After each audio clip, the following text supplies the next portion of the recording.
Je décide d'attendre l'original de Dieu. Je décide d'attendre l'original de Dieu. Au nom de Jésus-Christ de Nazareth. Je refuse les photocopies de Satan. Je veux vivre l'authentique. Je veux vivre le véritable. Je veux vivre l'incontestable. Parce que lorsque la bénédiction originale arrive, c'est le tais-toi. J'ai appelé ça le tais-toi. Parce que tu n'as plus rien à dire. Tais-toi. Alléluia. Je décide d'attendre la bénédiction originale de Dieu. Parce qu'elle est le tais-toi. Le tais-toi des hommes. Le tais-toi des hommes. La bénédiction originale, je décide de l'attendre. Parce que je refuse la photocopie de Satan.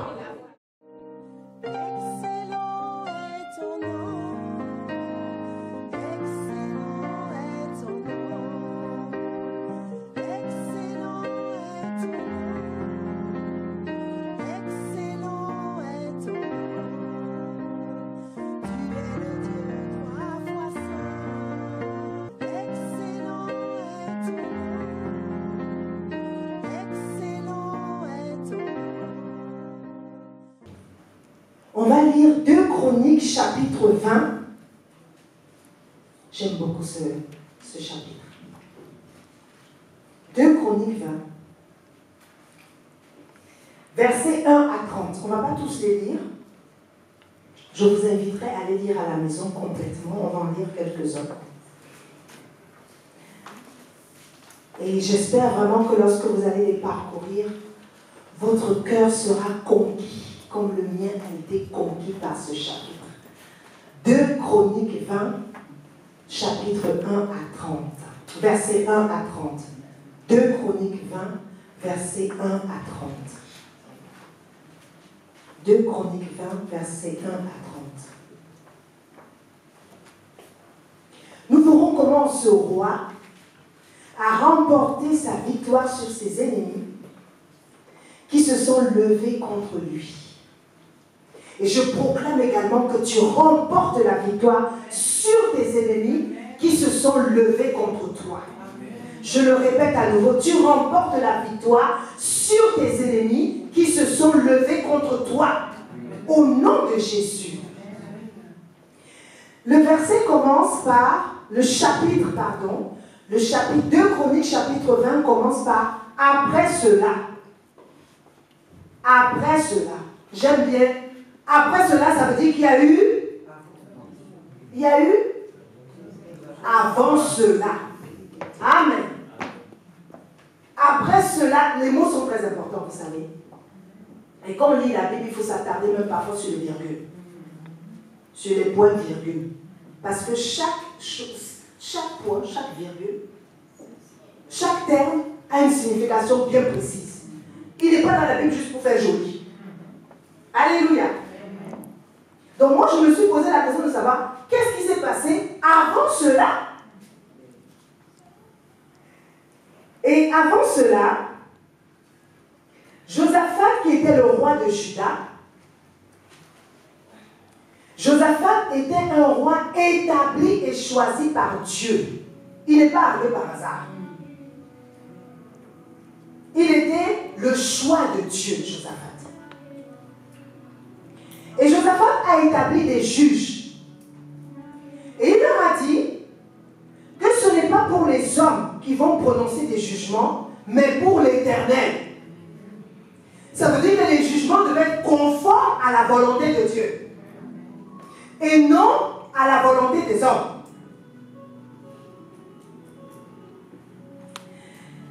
Et il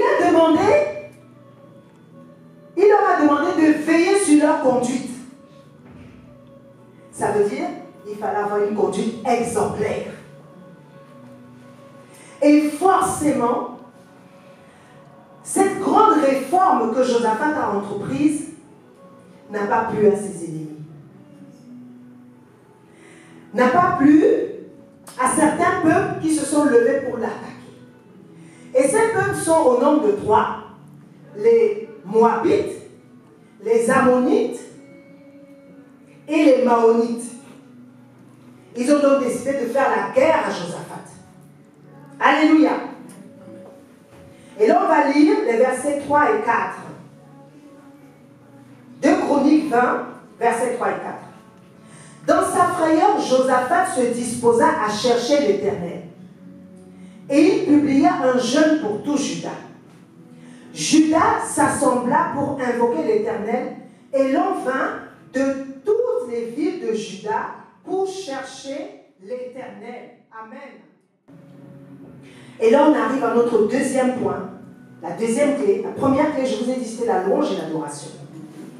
La deuxième clé pour passer de l'adversité à la victoire, vaincre la peur. C'est important de vaincre la peur. Pourquoi je le dis? Parce que la Bible dit, dans sa frayeur, Josaphat se disposa à chercher l'Éternel. Dans sa frayeur. Dans sa frayeur. Ça veut dire des peurs. Malgré la peur, il s'est levé pour chercher la face de Dieu. Ça veut dire que dans l'adversité que tu vis, malgré la peur, parce que la montagne est grande, elle est big, lève-toi pour chercher la face de Dieu. Alléluia. Les principes de l'évangile ne changent pas, ils sont toujours les mêmes. Ils s'appliquent encore aujourd'hui. Lorsqu'on les met en pratique, on voit que ça marche. Il avait peur, mais il s'est dit, malgré la peur, je me lève. Toi aussi, malgré la peur, lève-toi. Alléluia. Que la peur ne te fasse pas rester assis ou assis. Que la peur ne te tétanise pas. Mais malgré la peur, lève-toi. Dis à Satan, j'ai peur, c'est vrai, mais je me lève au nom de Jésus. Amen. La peur doit être combattue par tous les moyens. Parce que la peur ouvre une grande porte à Satan. Si nous la laissons nous envahir complètement et que nous ne faisons rien. Si quand la peur arrive, tu te lèves et tu dis, oh, j'ai compris. La peur, je vais me charger d'elle. Parce qu'elle n'a rien à faire dans ma vie. Il faut dompter la peur. Je répète, il faut dompter la peur. Parce que la peur nous connecte à l'ennemi. Or, la foi nous connecte à Dieu. Donc, tu dois dompter la peur. Tu dois renoncer à la peur. Tu dois briser l'esprit de peur. Parce que l'esprit de peur te connecte à Satan. Or, la foi, l'esprit de foi te connecte à Dieu. Alléluia. Donc, c'est important de briser l'esprit de peur. Et tu peux le faire par une phrase toute simple. Je prends autorité sur toi, esprit de peur, et je te charge de ma vie au nom de Jésus. Dieu m'a donné le pouvoir de marcher sur les serpents, les scorpions, sur toute la puissance. La Bible ne dit pas une partie de la puissance. Sur toute la puissance de l'ennemi, et rien ne peut me nuire. La Bible dit rien ne pourra me parler au présent, parce que Jésus a déjà versé son sang. On n'est plus dans le futur, on est dans le présent. Rien ne peut me nuire au nom de Jésus. Esprit de peur, tu n'as rien à faire dans ma vie. Je te taille en pièces au nom de Jésus. Esprit de peur, tu n'as rien à faire dans ma vie. Je me lève contre toi et je te brise au nom de Jésus. Esprit de peur, tu n'as rien à faire dans ma vie parce que tu as été vaincu à la croix et je marche sur tes œuvres au nom de Jésus. La peur ne doit pas nous tétaniser. Zéro. La peur ne doit pas nous tétaniser. Certains sont assis. Dieu t'a dit lève-toi, mais tu es encore assis parce que tu te dis si je me lève là, je ne sais même pas comment je vais faire. D'ailleurs, si je me lève, je ne sais même pas par où commencer d'ailleurs. Donc il vaut mieux que je reste assise. Il vaut mieux que je reste assis. Mais Dieu te dit aujourd'hui lève-toi. Tu as peur, mais lève-toi. Le fait de réaliser que tu as peur, ce n'est pas un péché, pas du tout. Mais c'est le fait de ne rien faire qui te pousse à pécher contre Dieu. Parce que dans la peur, il y a quelque chose qui se passe de très simple. L'ennemi, je le disais tout à l'heure, vient t'injecter des pensées. Tu n'arriveras à rien. D'ailleurs, tu n'es rien. Est-ce que tu t'es regardé? Tu penses que tu ne peux pas. Quand tu te vois, tu penses que tu peux y arriver. Les autres sont arrivés parce qu'ils sont ceci ou ils sont cela. Mais toi, tu es bien loin de tous ceux qui sont. Donc tu ne peux pas y arriver. Non, regarde toi aussi, réfléchis un peu. Mais tu dois dire à cette pensée, arrière de moi, Satan. Très bien. Arrière de moi, Satan. Parce que les pensées de peur arrivent. Les pensées de peur nous arrivent à nous tous. Mais nous devons les dompter, nous devons les briser, nous devons les chasser, nous devons les tailler en pièces au nom de Jésus. Dieu nous a donné l'autorité. Qu'est-ce que nous en faisons? L'autorité est entre nos mains. Hein? Le pouvoir a changé de main, ma chère soeur. Le pouvoir a changé de main, mon cher frère. Le pouvoir n'est plus dans les mains de l'ennemi, il est entre tes mains. Et c'est à toi de disposer de ce pouvoir. Pour la gloire de Jésus. Alléluia. Josaphat avait peur, mais il s'est levé. Lève-toi aussi malgré la peur. Chasse la peur. Dompte la peur en activant la foi au nom de Jésus. Le diable te dit tu ne réussiras pas. Tu dis si, je vais réussir au nom de Jésus. Le diable te dit tu n'arriveras pas. Tu dis si, je vais y arriver au nom de Jésus. Le diable te dit de toutes les façons tu es maudit. Tu dis non, je ne suis pas maudit, je suis béni au nom de Jésus. Le diable te dit dans ta famille, regarde, il y a une succession de malédictions. Tu dis non, par les meurtres de Jésus, j'ai été guéri de toute maladie, dont les maladies héréditaires ne sont pas dans ma famille, parce qu'à cause de moi, elles s'arrêtent au nom de Jésus. Amen. Moi, j'ai dit quelque chose. J'ai dit, et je le dis souvent, j'ai dit, à partir de moi, je le dis, toute ma famille, sans exception, sera sauvée.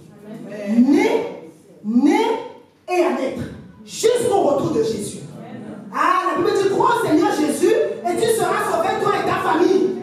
Tant que le verset est dans la Bible, moi je crois. Amen. Donc toute ma famille sera au ciel. Je dis, aucun membre de ma famille n'ira en enfer. Je le proclame, je le déclare, j'en suis convaincu. Le diable peut faire tout ce qu'il peut essayer, même si c'est avant de fermer les yeux, la personne va accepter le Christ. Amen. Et d'ailleurs, j'ai des témoignages de ça. Oui, oui. J'ai des témoignages. Parce qu'avant que la personne ne parle, l'Esprit de Dieu l'a saisi et il a confessé le Christ. Amen. Alléluia.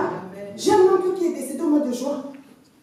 Et la Bible, et ma tante me dit, tu sais ma fille, la veille de sa mort, il est décédé un mardi.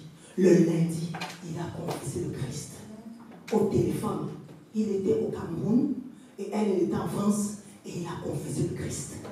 Alléluia. Ah, je vous dis, si tu crois en cette parole, aucun membre de ta famille n'ira en enfer. Amen. Je dis aucun. Amen. Né et à naître. Jusqu'au retour de Jésus. Donc, le diable ne peut pas te garder captive en te disant que tu n'arriveras à rien, tu ne peux rien faire. D'ailleurs, est-ce que tu t'es regardé? Toi, tu ne te marieras pas. Quand tu te vois comme une belle femme. Quand tu te vois, tu penses que tu... Non, quand tu te regardes même dans une glace, tu penses que tu es une belle femme. Tu dis, arrière de moi, Satan. La Bible dit que je suis une... il faut bien dire le verset. Je suis une créature. Non, je suis une créature si merveilleuse. Acclamons le Seigneur. Alléluia.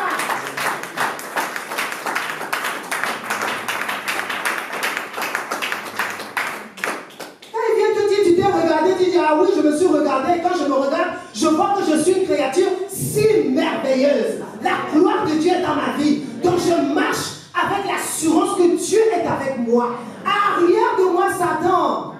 C'est comme ça qu'il faut faire. Le combat spirituel, mon époux le dit souvent, c'est parole contre parole.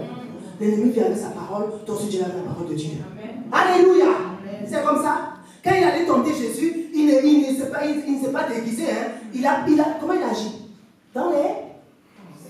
C'est tout. Et Jésus, il a fait quoi? Il a proclamé la parole. C'est tout. Il n'a pas commencé à lire les démons, il n'y a pas de démons à lire. Non, non. Il a proclamé la parole. Donc dès que la pensée arrive, la pensée de peur arrive, instantanément tu proclames la parole. C'est tout.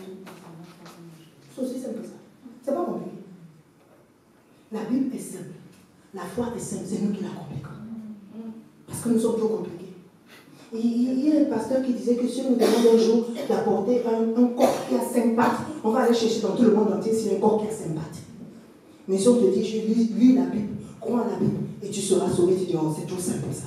Oui, la Bible est simple. Pour ceux qui croient. Parce que la Bible dit, venez à moi comme des enfants. Amen. Si la Bible se met au niveau des enfants, ça veut dire quoi? Ça veut dire que Dieu veut qu'on nous mettions au niveau des enfants parce que nous sommes des enfants. Donc ne la prenons pas de manière très compliquée, elle est très simple.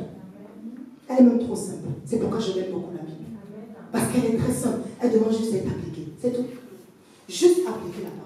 Juste croire à la parole. Juste proclamer la parole. Et tu vivras la parole au nom de Jésus. Josaphat, la première chose qu'il a faite, c'est qu'il a convoqué un jeûne. Alléluia. Et je te dis aussi, quand tu vis, tu as traversé le feu, tu as fait tout ce que tu pouvais, toutes les qualités de prière, tu as fait les prières, toutes les prières que tu sais faire, tu as tout fait, mais tu n'arrives pas du tout à t'en sortir. Bien aimé, tu peux décider de publier un jeûne. Amen. Tu peux décider de publier un jeûne. Alléluia. Amen. Oui, tu peux faire comme Josaphat, tu peux bien jeûner. Tu prends un moment de jeûne et prière pour chercher la face du Seigneur. Afin surtout, parce que lorsque tu vas chercher la face du Seigneur, c'est pour faire quoi? C'est pour prendre les bonnes décisions. Tout à fait. Pour connaître sa volonté afin de prendre les bonnes décisions.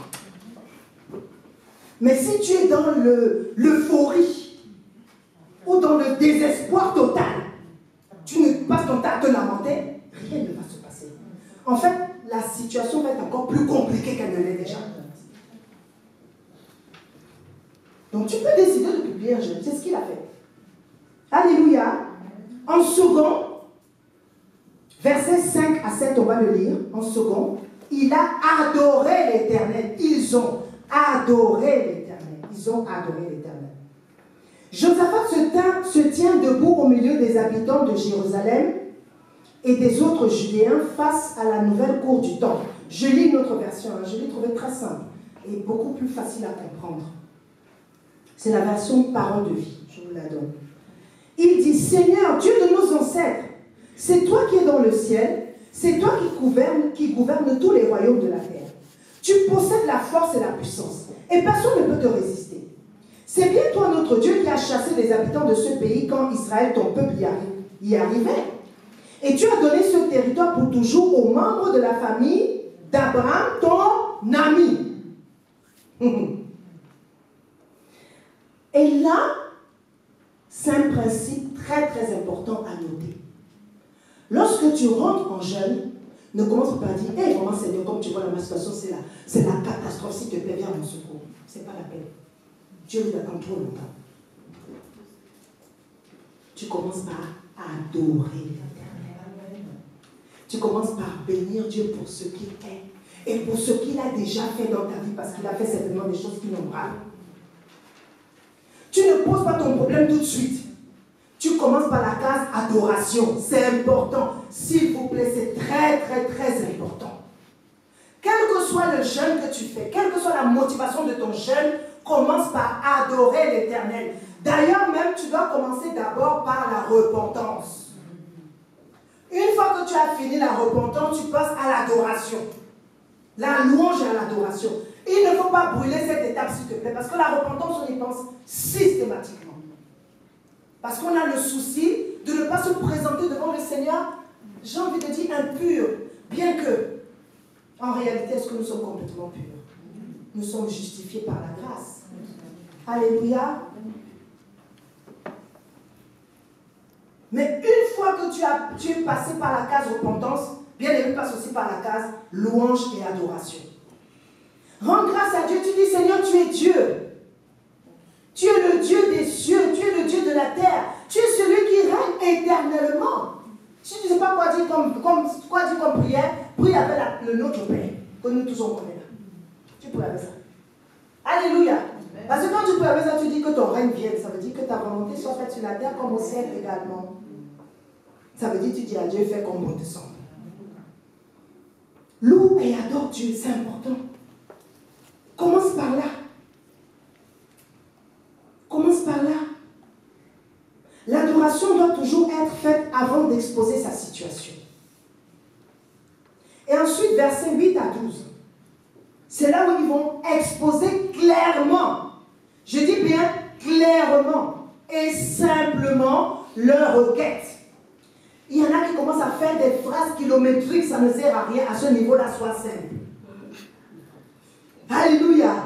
Sois clair, sois précis. Je dirais même sois concis. Ça ne sert à rien de faire des phrases kilométriques, ça ne sert à rien du tout. Parce que Dieu connaît ta situation. Il veut juste que tu viennes, encore une fois, comme un enfant. Un enfant, quand il a besoin de quelque chose, vous pensez qu'il fait des phrases kilométriques? Bien aimé. Quand ta fille a besoin de quelque chose, tu penses qu'elle fait des phrases kilométriques? Elle va droit au but, n'est-ce pas? Précisément. Papa, je veux ça. Papa, j'ai besoin de ça. Avec Dieu, c'est pareil. Comme des enfants. Prenons toujours l'exemple de nos enfants. Hein. Quand ils viennent vers nous, ils sont précis. Ils savent ce qu'ils veulent avec précision. Faisons comme eux devant Jésus. Parce qu'il est notre Père et nous sommes ses enfants. Alléluia. Donc ça ne sert à rien de faire les grands discours. Va droit au but. Amen. Amen. On va lire les versets 8 à 12.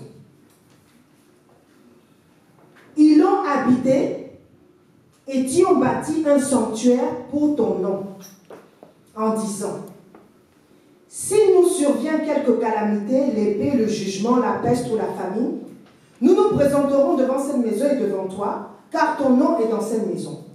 Nous crierons à toi du sein de notre détresse, et tu exauceras et tu sauveras. Eh bien, maintenant, regarde, voici les Ammonites, les Moabites et les Édomites qui viennent nous attaquer. Quand nos ancêtres ont quitté l'Égypte, tu ne leur as pas permis de traverser les pays de ce peuple. Nos ancêtres ont alors pris un autre chemin et ils ne les ont pas détruits. Mais aujourd'hui, ils nous récompensent en venant nous chasser de la terre que tu nous as donnée. Toi, notre Dieu, est-ce que tu ne vas pas nous rendre justice contre eux? Nous sommes faibles devant cette armée immense qui vient nous attaquer et nous ne savons pas quoi faire. C'est pourquoi, ça j'aimerais que tu soulignes ça dans ta Bible, c'est pourquoi nos yeux se tournent vers toi. C'est pourquoi nos yeux se tournent vers toi. On aurait pu intituler cet enseignement d'aujourd'hui, nos yeux se tournent vers toi. Alléluia. C'est pourquoi nos yeux se tournent vers toi. La version seconde dit: car nous sommes sans force devant cette multitude nombreuse qui s'avance contre nous, et nous ne savons que faire, mais nos yeux sont sur toi. Donc dis à Jésus: Seigneur, mes yeux sont sur toi. Dans ma situation, là, mes yeux sont sur toi. Dans tout ce que je traverse, mes yeux sont sur toi. Dans toutes mes afflictions, mes yeux sont sur toi. Dans toutes mes adversités, mes yeux sont sur toi. Dans tous mes combats, mes yeux sont sur toi. Dans tout ce qui se moque de moi, mes yeux sont sur toi. Alléluia. Lorsque tu as fait état de ta situation, il est important de lever les yeux vers le Seigneur et de t'attendre à lui. Et à ce moment-là, il y a quelque chose aussi qu'il faut faire. Développer l'écoute. L'écoute active du Saint-Esprit. Je dis bien l'écoute active du Saint-Esprit. Pas l'écoute passive, l'écoute active du Saint-Esprit. Parce que lorsque tu t'es disposé, que tu as rempli tous ces préalables, l'Esprit de Dieu va te parler. C'est ce qu'il a fait dans le cas d'espèce. Versets 15 à 17. En quatrième point, arrive la réponse de l'Éternel. Dans le cas d'espèce, la réponse ne s'est pas faite attendre. Elle a été rapide. Mais dans nos cas différents, elle peut être rapide, comme elle peut se faire attendre.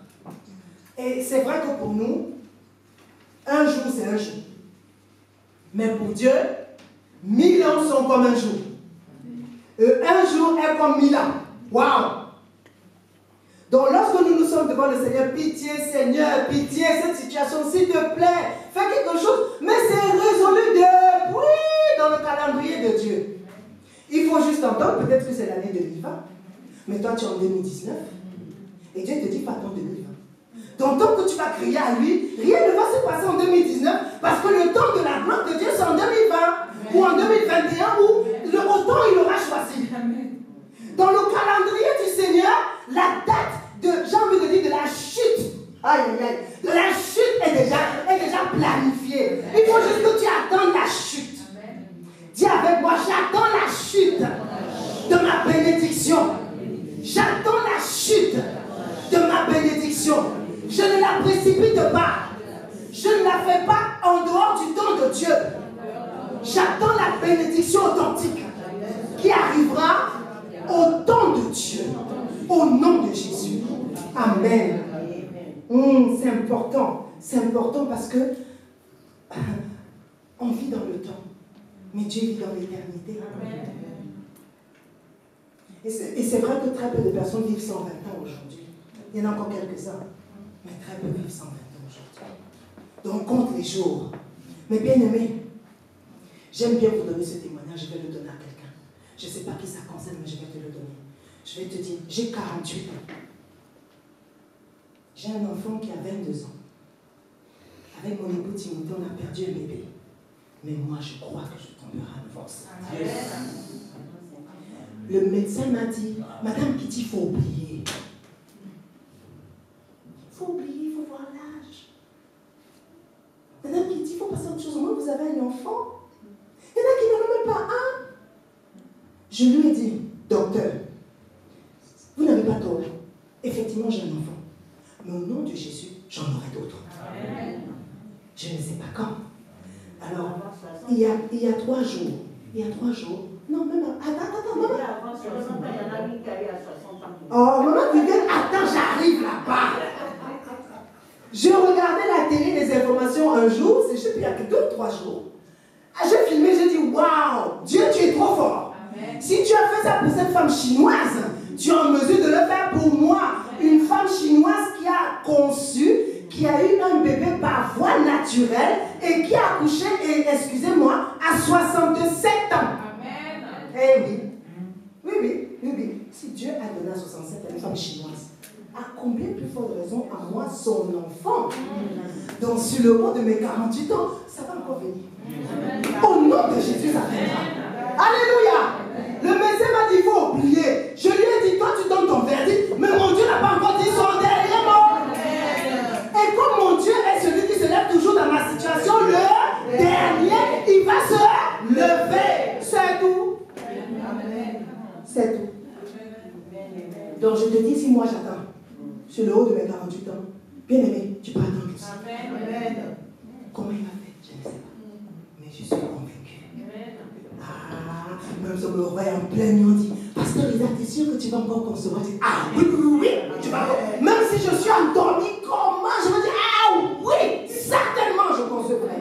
Et certainement je donnerai encore la vie. Alléluia. Oui, c'est ça la foi. Hein? Quand tu entends le diable dire, oh, celle-là, quoi qu'elle va y arriver, je dis aussi, arrière de moi, Satan. Ce n'est qu'une question de temps. C'est déjà dans l'agenda du Christ. Amen. J'attends juste la chute de la bénédiction. Alléluia. Prends courage, tu y arriveras. Parce que Dieu n'a pas encore fini avec toi. Hein. Je dirais même, tu n'es qu'au début de la marche. Tu n'es qu'au début de la marche. Alléluia. Versets 15 à 17. Yaziel dit, je lis toujours la version parole de vie. Vous, habitants de Jérusalem et tous les autres Judéens, et surtout toi, roi Josaphat, écoutez bien. Voici ce que le Seigneur vous dit. N'ayez pas peur, ne soyez pas effrayés devant cette immense armée. Oh, j'aime beaucoup ce verset. Le résultat du combat ne dépend pas de vous, mais de moi, votre Dieu. Oh, acclame le Seigneur pour sa parole.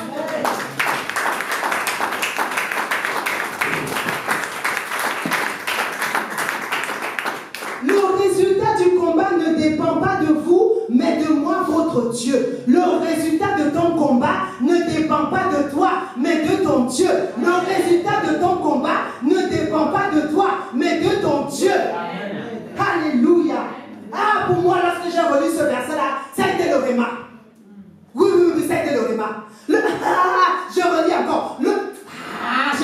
parole. Le résultat de mon combat ne dépend pas de moi, mais de mon Dieu. Répète après moi. Le résultat de mon combat ne dépend pas de moi, mais de mon Dieu. Répète encore. Le résultat de mon combat ne dépend pas de moi, mais de mon Dieu. C'est quand Janine répète. C'est quand Janine répète. Le résultat de mon combat ne dépend pas de moi, dépend de mon Dieu. Alléluia. Verset 16. Demain, vous descendrez contre vos ennemis qui sont en train de monter par la côte des fleurs. J'aime bien comment est-ce que la version parole de vie a transformé. C'est-à-dire le verset, on nous dit, sont en train de monter par la côte des fleurs. Alors dans la version seconde, on va le lire. La version seconde nous dit, demain descendez contre eux, ils vont monter par la colline de Tite. Donc la colline de Tite, c'est la côte des fleurs. Waouh! Vous les trouverez au bout du ravin, en face du désert de Yérouel. Verset 17. Vous n'aurez pas besoin de combattre contre eux. Oh! Bien-aimé, tu n'as pas besoin de combattre. Alléluia.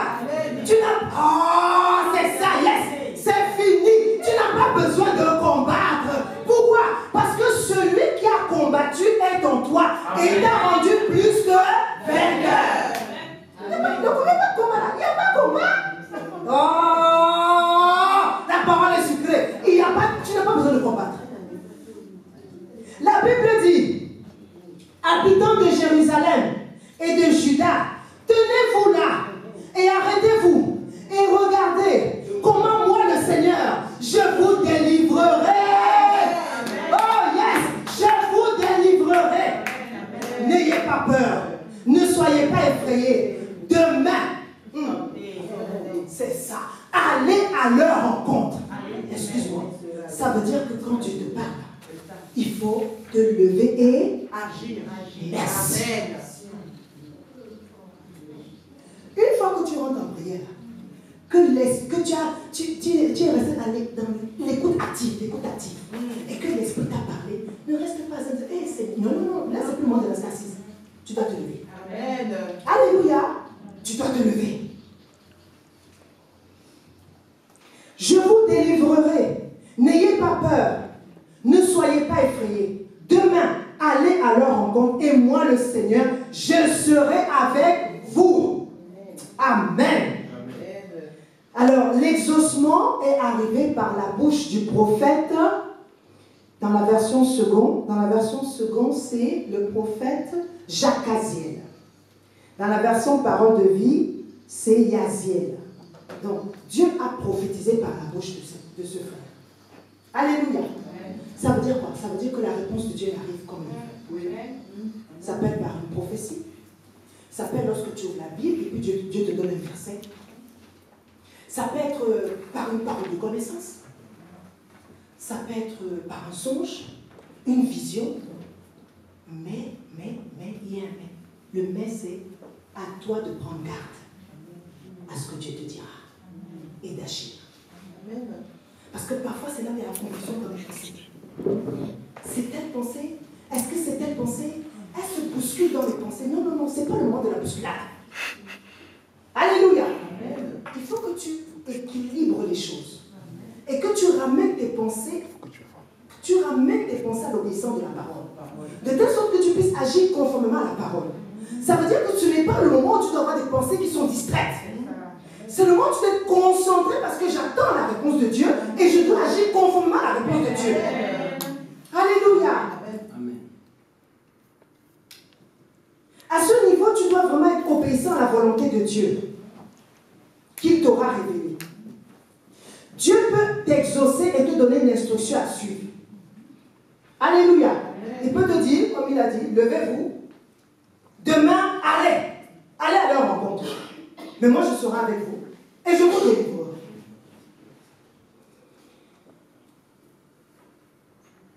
Dieu peut te dire, lève-toi et pose tel acte. Lève-toi et va à tel endroit. Lève-toi et fais telle chose. S'il te plaît, à ce niveau-là, ne rentre pas dans le raisonnement. Parce que bien souvent, c'est ce qui se passe. Est-ce est-ce que la pensée que j'ai vient de Dieu? Est-ce que c'est mon Dieu qui me parle? Est-ce que je ne suis pas, est-ce que ce sont mes pensées? Est-ce que ce n'est pas la chair? Est-ce que ce n'est pas l'ennemi? Non, non, non, non. Je dis, ce n'est pas le monde de la bousculade dans les pensées. Il faut ramener tes pensées captives à l'obéissance de la parole. Parce que lorsque Dieu t'a révélé sa volonté, tu dois agir. Ce n'est pas le moment de commencer encore à réfléchir, à raisonner. Tu dois juste te lever et agir encore une fois comme un enfant. Alléluia. Et là, j'aimerais juste apporter une petite précision. Il y a une différence entre l'exaucement et la manifestation de l'exaucement. Suivez-moi attentivement. Il y a une différence entre l'exaucement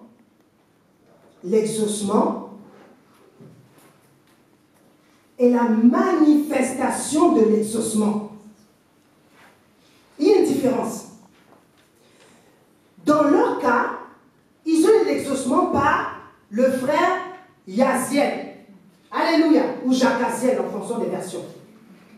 Ça, c'était l'exaucement. La manifestation de l'exaucement, c'est ce qui s'est passé après. Mais il arrive bien souvent. Je vais prendre un exemple très simple. Tu es malade.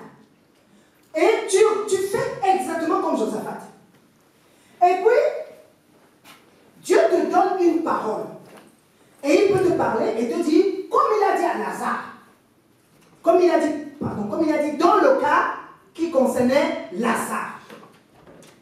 Lorsqu'on lui a dit, Lazare, ton ami est malade, après on lui a dit, Lazare, ton ami, il n'est pas dit. Il a dit, qu'est-ce que Jésus a dit? Cette maladie n'est pas pour la mort, elle est pour la gloire de Dieu. Donc si par exemple tu es malade, et que Dieu te donne une telle parole, la maladie dont tu souffres, elle n'est pas pour la mort, elle est pour la gloire de Dieu, tu as reçu l'exaucement. La manifestation de l'exaucement, c'est le jour où tu sentiras dans ton corps que la maladie est partie.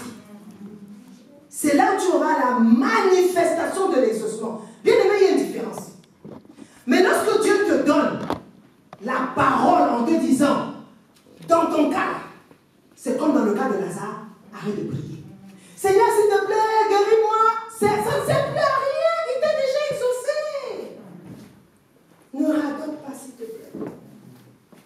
À ce niveau-là, ce qu'il faut faire, ce qu'il faut absolument faire, c'est ce qu'on a fait au début, louange et adoration. Louange et adoration. Je te rends grâce de ce que tu m'as exaucé, Seigneur. Je te rends grâce de ce que tu m'as exaucé, Seigneur. Autant marqué par toi, je verrai la manifestation de l'exaucement. Et tu attends. Alléluia. Et tu mets ta foi en action.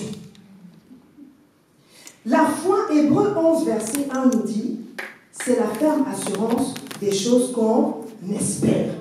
Une démonstration de celles qu'on ne voit pas.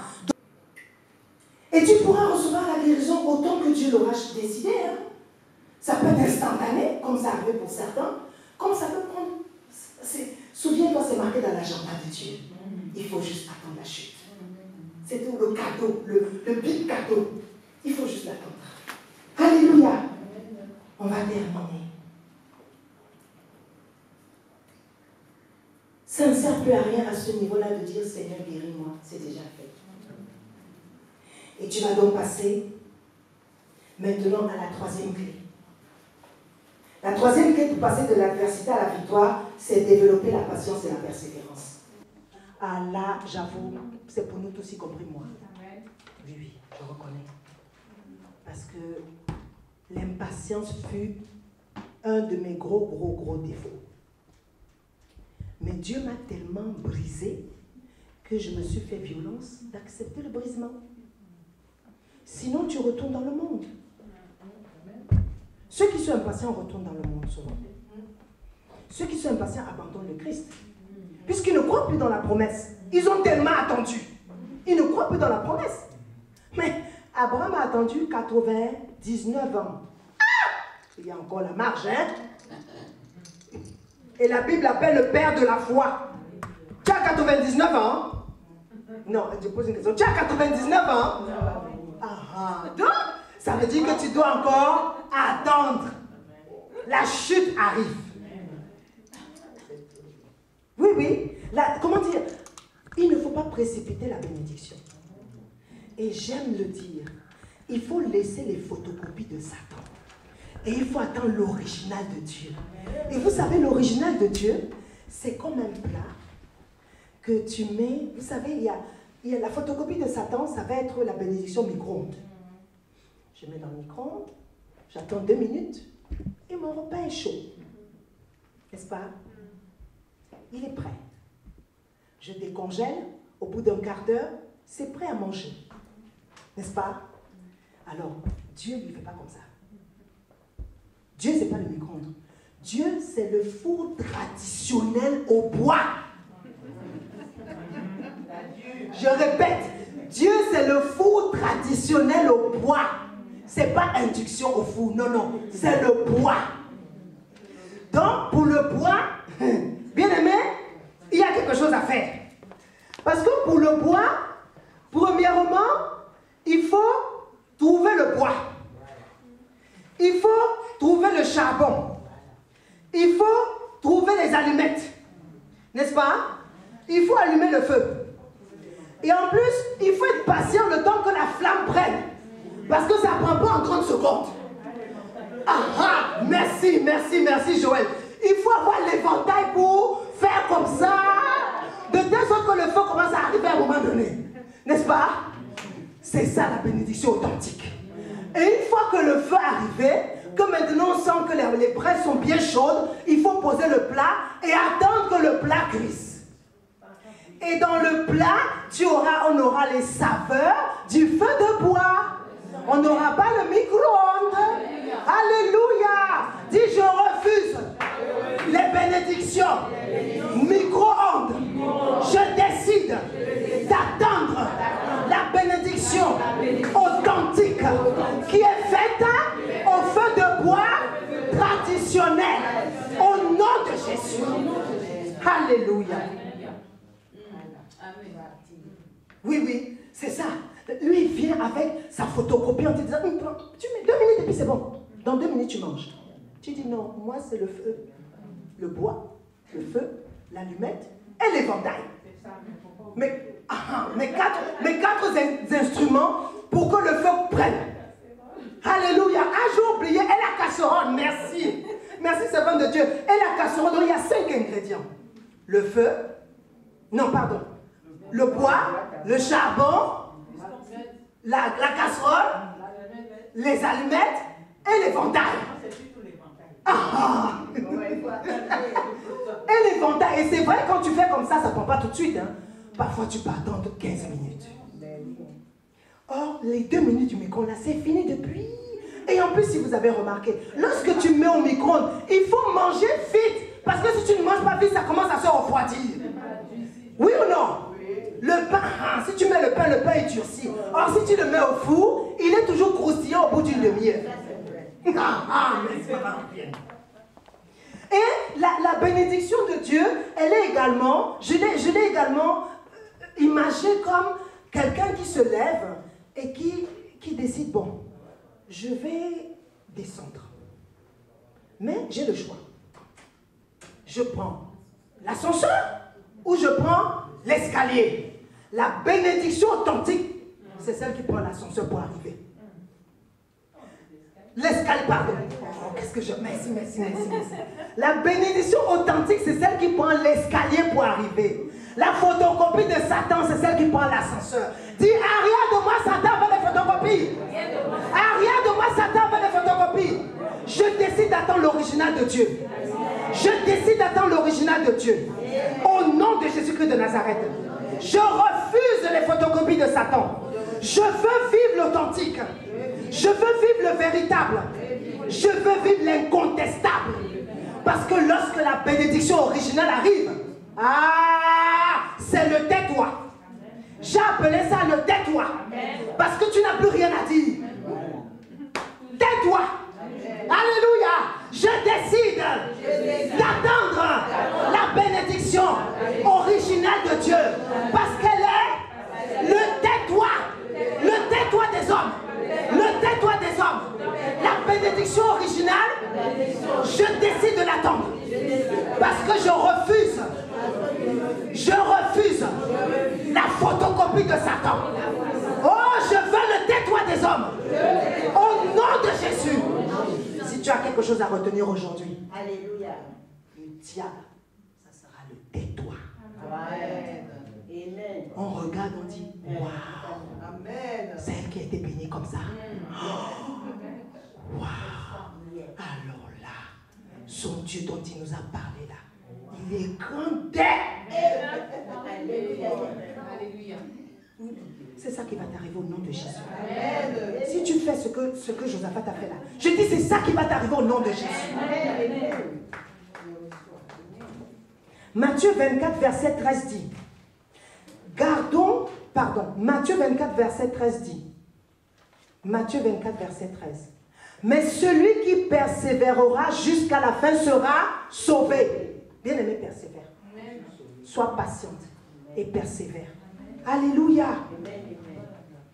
Oui, sois patiente et persévère. On arrive à la fin. Verset 18 à 23. Josaphat se met à genoux, le front contre le sol.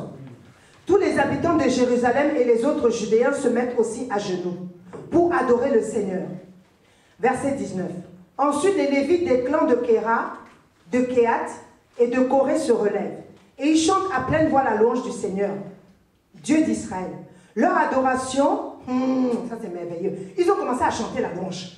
En fait, ce qui s'est passé, c'est qu'une fois qu'ils ont reçu la parole prophétique, ils ont commencé à adorer. Ils ont commencé à adorer. Ils n'avaient pas encore vu la victoire, mais ils ont commencé à adorer. Leur adoration a plu à Dieu qui n'a pas tardé, il s'est manifesté. Je proclame aussi que ton adoration plaît à Dieu. Et il ne tardera pas à se manifester au nom de Jésus. Verset 20. Le jour suivant, tôt le matin, tout le monde se met en route pour le désert de Tekoa. Au moment de partir, Josaphat se place devant eux et leur dit, écoutez-moi, habitants de Jérusalem et de Juda. Mettez toute votre confiance dans le Seigneur votre Dieu et vous serez forts. Mettez toute votre confiance dans ses prophètes et vous remporterez la victoire. Verset 21. Puis Josaphat, en accord avec le peuple, plaça en tête de l'armée des chanteurs en vêtements sacrés. Trop fort. Ils sont chargés de rendre gloire au Seigneur en disant, chantez la louange du Seigneur car son amour est pour toujours. Il n'avait encore rien vu. Mais Josaphat a mis les chanteurs devant. Est-ce que vous avez vu quelqu'un qui va à la guerre, mais il dit je mets les chanteurs devant? Non, franchement, ça il faut avoir la révélation. Il allait à la guerre. 3 armées, c'était pas une, 3 armées contre lui. Des armées puissantes, dont il n'y avait pas match. Mais avant de partir, selon la parole que Yakaziel a donnée, il faut sortir demain. Ils ont mis les chanteurs devant.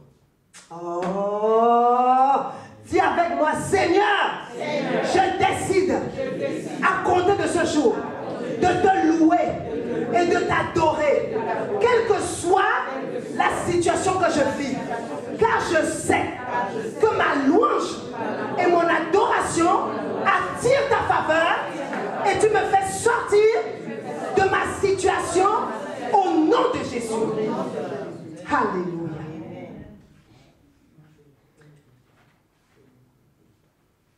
Verset 22. Au moment où il commençait les chants et les louanges, l'Éternel plaça une embuscade contre les fils d'Ammon et de Moab et ceux de la montagne de Séir qui étaient venus contre Juda, et il fut battu. Et je dis une embuscade, j'ai pris le temps d'aller chercher, c'est une manœuvre qui consiste à attaquer son ennemi par surprise. En d'autres termes, c'est un piège. Donc lorsqu'ils sont sortis, Dieu a fabriqué un bon petit piège pour les 3 armées ennemies.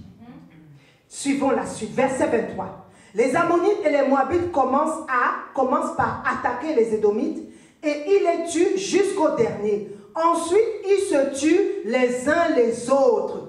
Mais là, j'aime beaucoup la version seconde. La version seconde dit ils se sont entretués. Je vais lire le verset 22. Au moment où l'on commençait les chants et les louanges, l'Éternel plaça une embuscade contre les fils d'Ammon et de Moab et ceux de la montagne de Séir qui étaient venus contre Juda. Et ils furent battus. Les fils d'Ammon et de Moab se jetèrent sur les habitants de la montagne de Séir pour les dévouer par interdit et les exterminer. Et quand ils eurent fini avec les habitants de Séir, ils s'aidèrent les uns les autres à se détruire.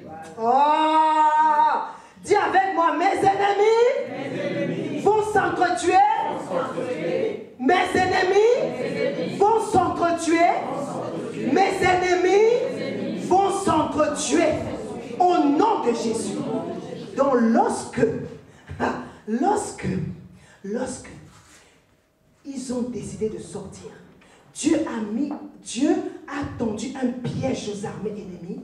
Et lorsque ils sont arrivés, la Bible dit qu'ils se sont entretués. Et quand eux, ils ont mis les pieds à cet endroit-là, ils ont trouvé que des cadavres. Amen. Alléluia. Amen. La Bible dit qu'ils ont trouvé que des cadavres. Oh, j'aime trop la parole. Non, je dis tu vas sortir de ta situation au nom de Jésus. Amen. Je dis tu vas sortir de ta situation au nom de Jésus. Amen.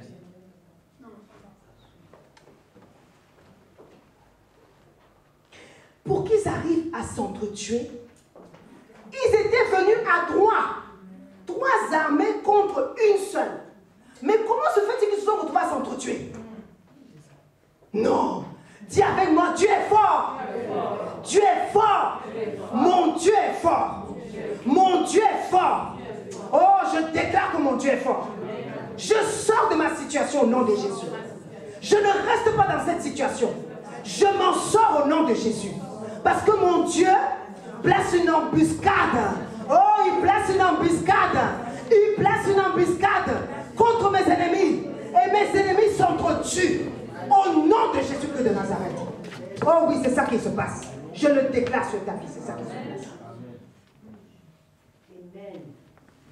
Et lorsque ils se sont entretués, la louange, en fait, j'ai envie de te dire, la louange doit devenir ton leitmotiv. La louange doit devenir ton leitmotiv. Tout ce qui m'arrive, la louange.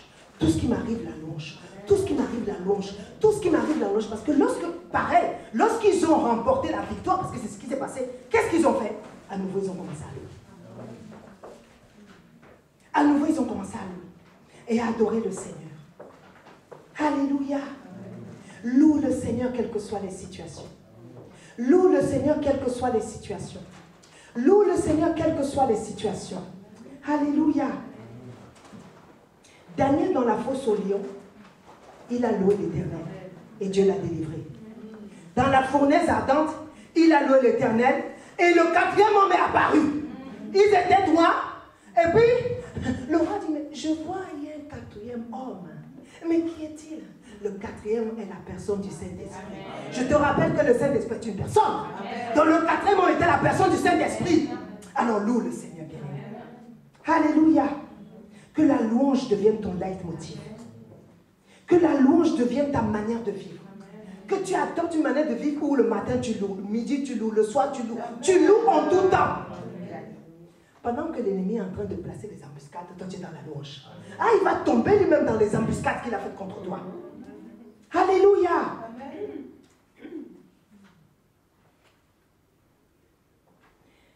Au verset 26, non, j'ai sauté. Verset 24 déjà. Quand les Judéens arrivent à l'endroit où on aperçoit le désert, ils regardent vers la main ennemie, mais ils ne voient que des morts couchés par terre. Aucun homme n'est resté en vie. Alors Josaphat et son peuple viennent piller. Oh, ils viennent piller ce que les ennemis ont laissé. Ils trouvent des animaux, des biens, des vêtements et des objets précieux. Il y en a tellement qu'ils ont mis 3 jours. Ils ont mis 3 jours pour ramasser le butin. 3 jours. 3 jours pour ramasser les richesses. Et ils ne pouvaient pas toutes les emporter. Tellement il y en avait. Ah! Alors moi je te pose une question. Tu as déjà vu Tu as déjà vu des militaires qui vont en guerre avec des richesses? Non, attends. Réfléchissons. Un militaire va en guerre avec ses richesses.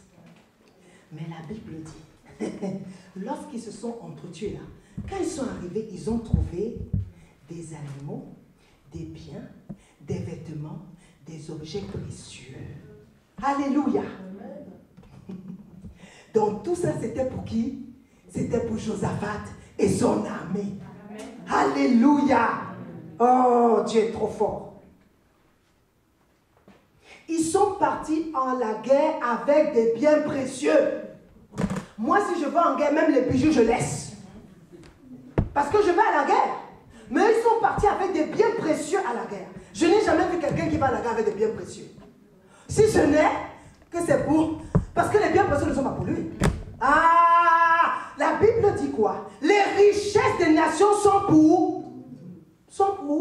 Oh, c'est un petit nouveau petit comme ça. Amen. Merci, maman Vivienne. Les richesses des nations sont pour nous. Alors déclare avec moi. Je déclare ce soir que je récupère les richesses des nations qui m'appartiennent. Au nom de Jésus, je récupère les richesses des nations qui m'appartiennent. Au nom de Jésus-Christ de Nazareth.